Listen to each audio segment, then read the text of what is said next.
Hello and welcome and namaste from New Delhi. You're watching DD India and I'm Gautam Roy. This is Express News, the show where we get you the day's top 100 developments from the country and the world in under 30 minutes. Let's get going. India is celebrating Dr. APJ Abdul Kalam's 94th birth anniversary, honouring the country's 11th president's legacy in science and education. He is also known as the Missile Man of India. Remembering former President of India Dr. APJ Abdul Kalam on his birth anniversary, President Draupadi Murmu played floral tributes to Dr. Abdul Kalam at the Rashtrapati Bhavan in New Delhi. Prime Minister Narendra Modi paid tribute to Dr. Abdul Kalam on his 94th birth anniversary on Wednesday, hailing his visionary legacy via his X account. Kenyan opposition icon Raila Odinga died of cardiac arrest in the South Indian state of Kerala on Wednesday during treatment. Expressing grief over his death, Prime Minister Narendra Modi praised Odinga's role in boosting India-Kenya ties. Railways Minister Ashwini Vaishnav addressed the International Railway Equipment Exhibition in New Delhi on the 15th of October, which is on Wednesday today. The minister spoke about the progress made in rail coach manufacturing and the new trains started since last 10 years. The Rail Minister also shared details about the new projects which will go a long way in making travel easier and convenient for commuters.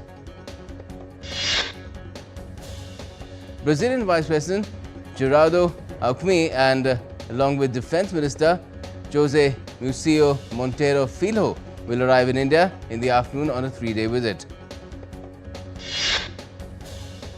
Defence Minister Rajnath Singh will hold a meeting with visiting leaders.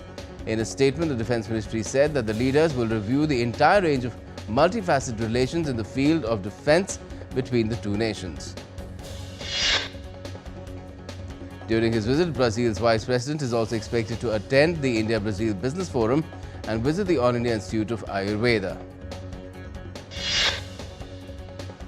Ahead of Diwali, the Festival of Lights, the Supreme Court has granted or rather relaxed Delhi NCR's firecracker ban, allowing green firecrackers from the 18th to the 21st of October, 6 to 7 am and 8 to 10 pm. And to avert air pollution across Delhi NCR with the advent of cold weather, the Commission for Air Quality Management has activated Stage 1 of the Graded Response Action Plan, or GRAP. A 27-point action plan as per Stage 1 of GRAP is applicable with immediate effect in the entire National Capital Region. Several measures have been put in place to control dust and limit emissions.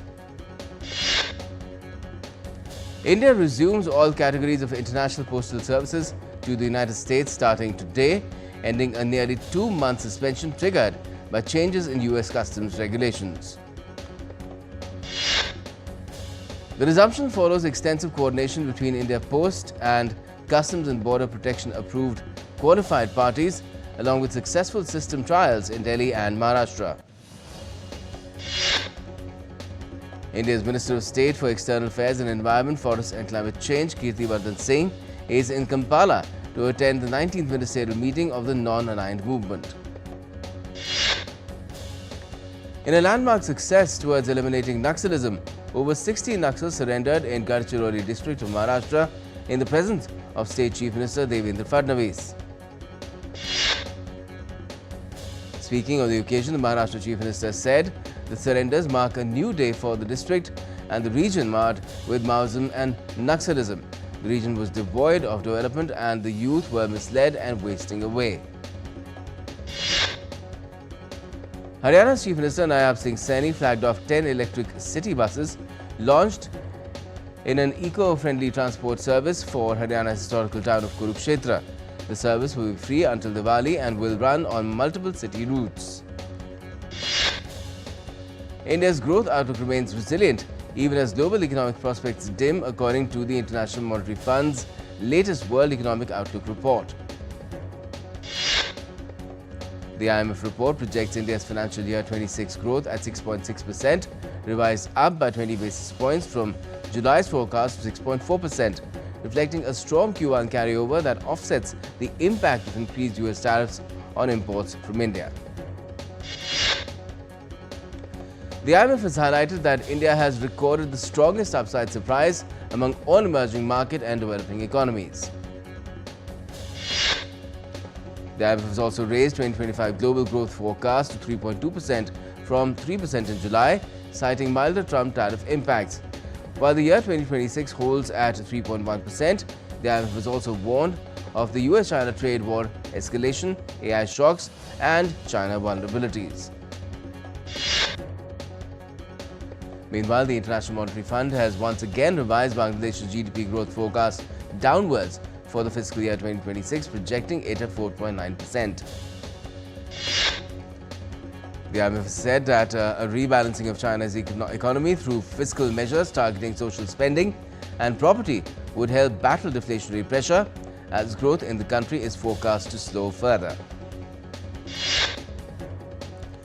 In India, markets ended on a positive note. The BSE Sensex ended up 600 points at 82,605.43. The Nifty also ended up at 25,300 on Wednesday. The Indian rupee ended 72 paise higher at 88.07 per US dollar on Wednesday versus Tuesday's close of 88.79. Oil prices dipped amid global trade tensions, with Brent crude settling at $62.17 per barrel, down 0.35%, while WTI hovered around $58.20. Global gold prices surged to an all-time high of $4,209 per ounce on Wednesday, up 1.12%. Bank of America has forecast $5,000 by 2026, while India sees gold at 12,889 rupees per gram. Silver prices have also advanced to $52.35 USD per ounce on Wednesday, gaining 1.84%. The US Senate on Tuesday rejected a potential funding deal for the 8th time, guaranteeing that the over 2-week-long federal government shutdown that has caused disruptions in services across the country will continue. US President Donald Trump said his administration planned to produce a list on Friday of Democrat programs which will be closed as a result of the ongoing federal government shutdown. Speaking to reporters on Tuesday, Donald Trump promised to use the shutdown as an opportunity to exert more leverage over federal spending. Meanwhile, the US Senate failed in its 8th attempt to pass legislation approved last month by the House of Representatives, which would end the shutdown by providing the government funding through the 21st of November. The Senate voted 49 to 45 to advance the bill, short of the 60 yes votes needed in the 100-member Senate controlled by Republicans.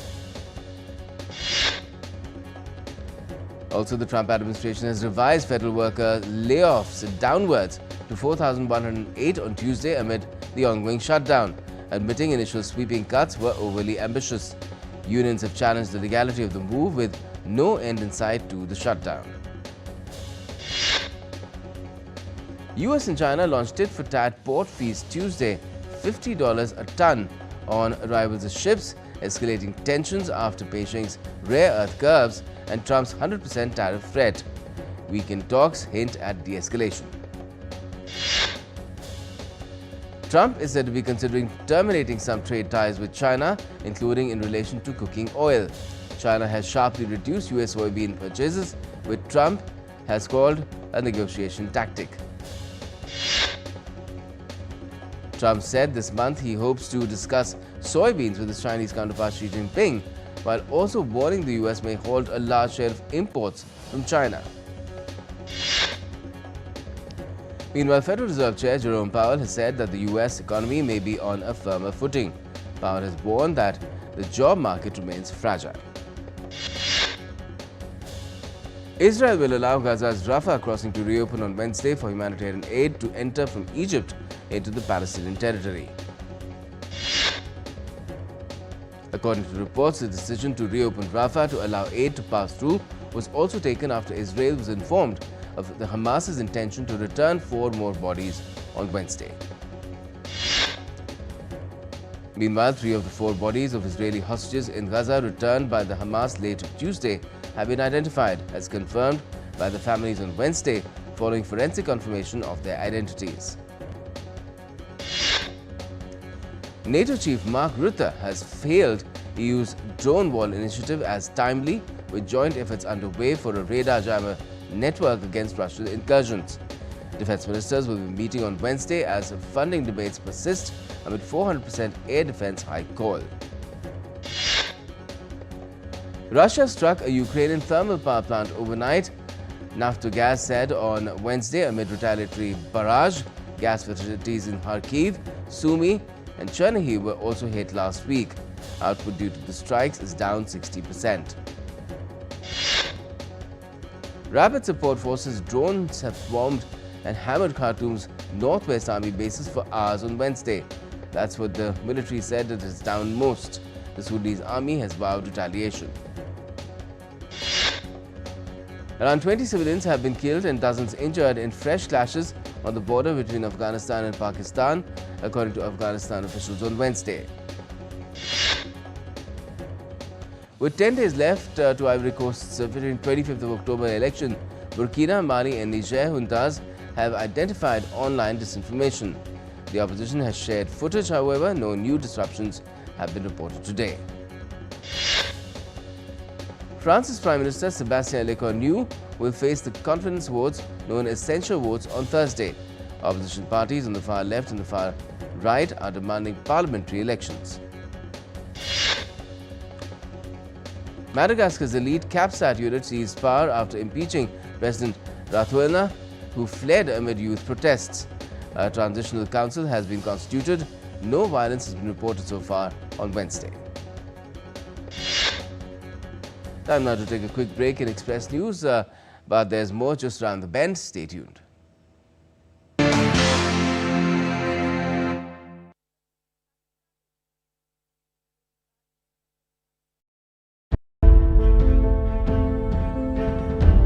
There's so many invaluable artifacts that the British have taken from our country. They robbed us of our self-respect. They robbed us of our honor.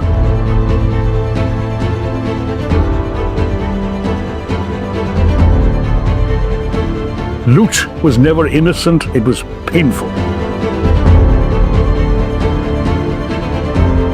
The word loot, that was stolen from India too.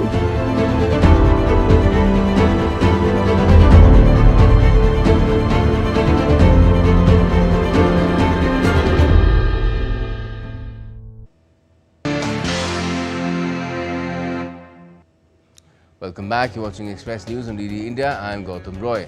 Let's resume. According to the Indian Met Department, light to moderate rainfall and thunderstorm is expected over the South Indian state of Kerala from Wednesday through to the 20th of October.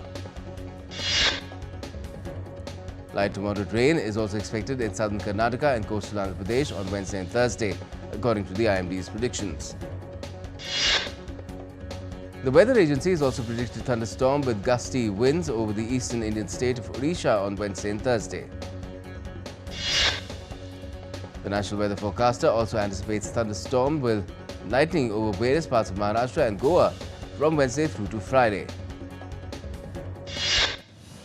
Several parts of Tamil Nadu, including the capital city of Chennai, were lashed by torrential rains. Traffic was disrupted as waterlogging was seen on parts of highways and roads. Spain reels from one of its worst wildfire seasons on record, with more than 1 million hectares torched, an area larger than the nation of Cyprus. The devastation extends into neighbouring Portugal, where intense heat waves have fueled relentless blazes devastating the day-to-day lives of locals. In Mexico's Poza Rica, rescue teams continue searching for survivors after floods and landslides killed at least 64 people. Authorities are still locating missing residents. Britain's Climate Change Committee has warned that the UK should urgently prepare for a 2 degrees Celsius warmer world by 2050, citing the country's lack of readiness. Indonesia's Mount Lewatobi Laki-Laki erupted twice spewing ash up to 10 kilometers high. Authorities have raised the alert to its highest level, evacuating nearby villages. Australia's population has grown, but many regional towns like Brim in Victoria's Yarrambiak region are shrinking. Schools and footy clubs have closed as populations decline, with locals working to keep their communities alive.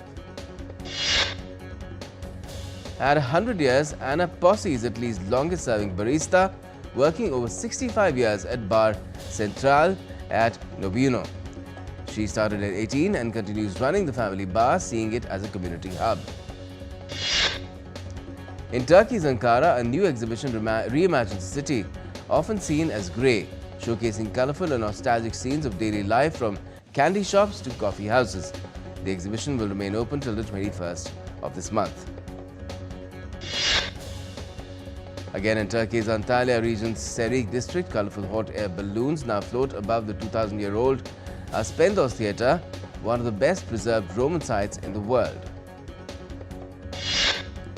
In Japan, Siatech 2025, the showcasing of cutting-edge technologies, with about half focused on artificial intelligence. AI systems are being demonstrated which monitor office workers' stress, suggest breaks and adjust lighting for comfort.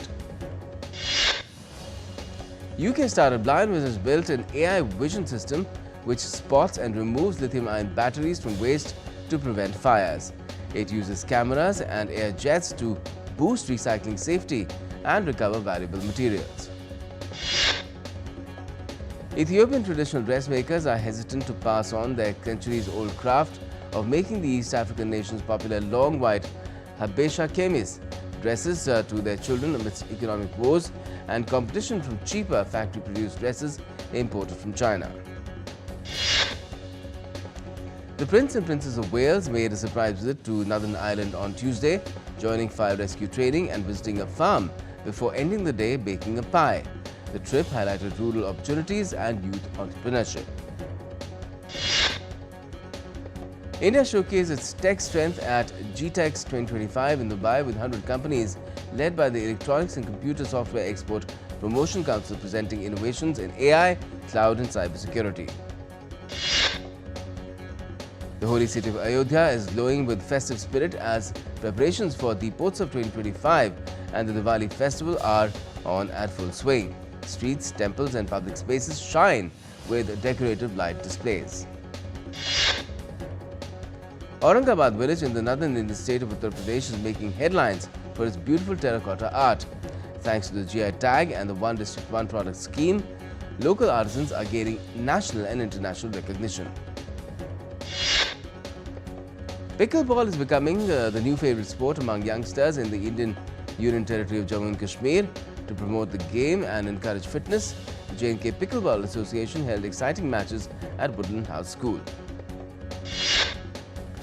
The 15th of October is celebrated as World Students' Day in India, marking the 94th birth anniversary of Dr. APJ Abdul Kalam, renowned for his contributions to Indian aerospace and nuclear programs. Migratory birds flock to Vellore Bird Sanctuary in Tamil Nadu, attracting tourists eager to see a variety of aquatic birds in their natural habitat. The migratory birds usually arrive at the sanctuary between October and December. In Jammu and Kashmir, Srinagar, Traffic Police Education Department and NGOs have come together to raise awareness among schoolgirls about traffic rules.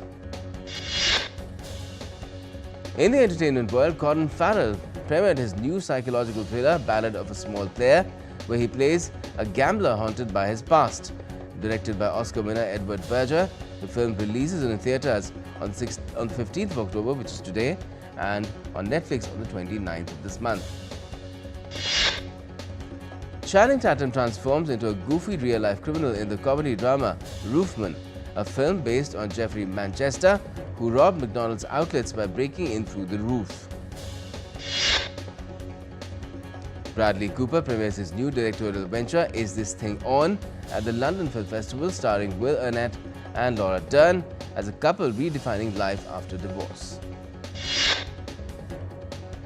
The Radio City Rockets are preparing for their 2025 Christmas Spectacular, returning to New York's Radio City Music Hall from the 6th of November to the 4th of January.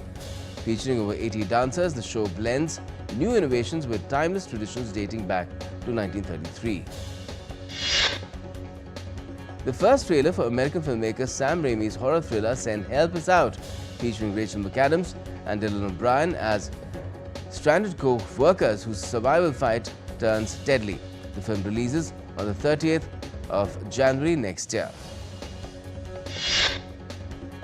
Legendary American R&B singer D'Angelo died at the age of 51 on Tuesday after a prolonged battle with cancer.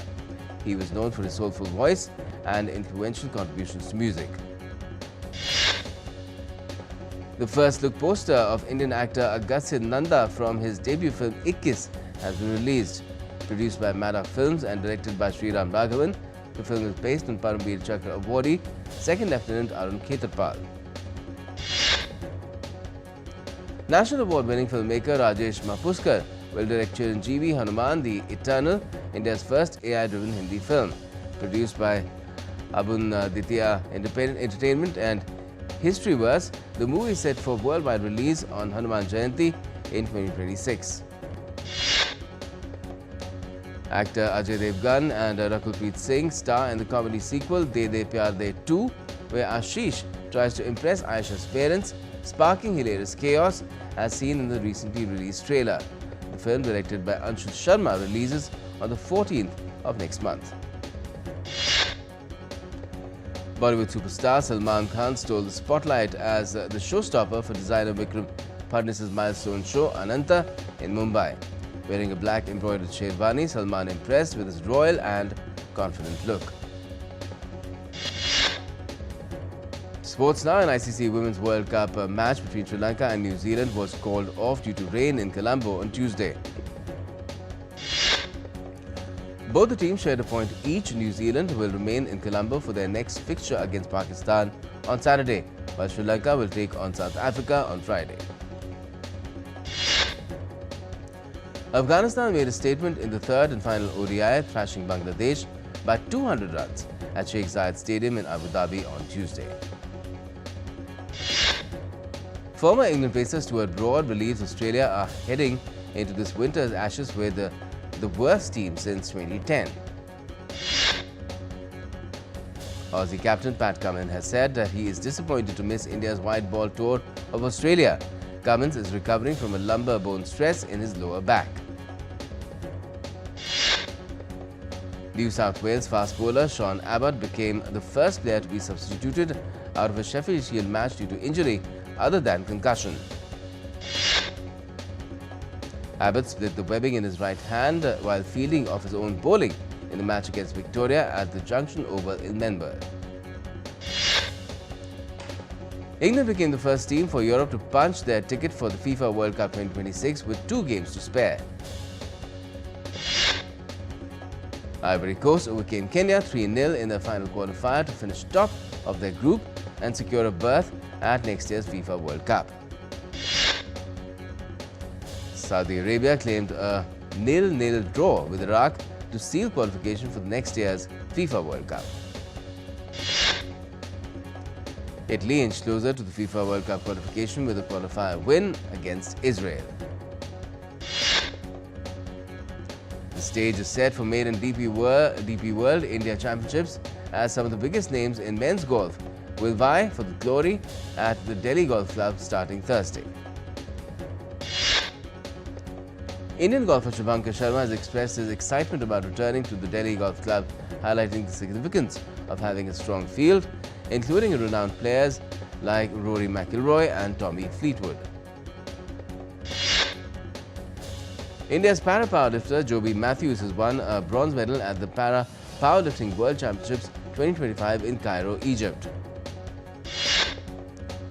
And India's football team suffered a 2-1 defeat at the hands of Singapore. The defeat ended India's hopes of qualifying for the AFC Asian Cup in Saudi Arabia 2027. That's all we have at the moment in Express News, but for all the latest, keep watching DD India.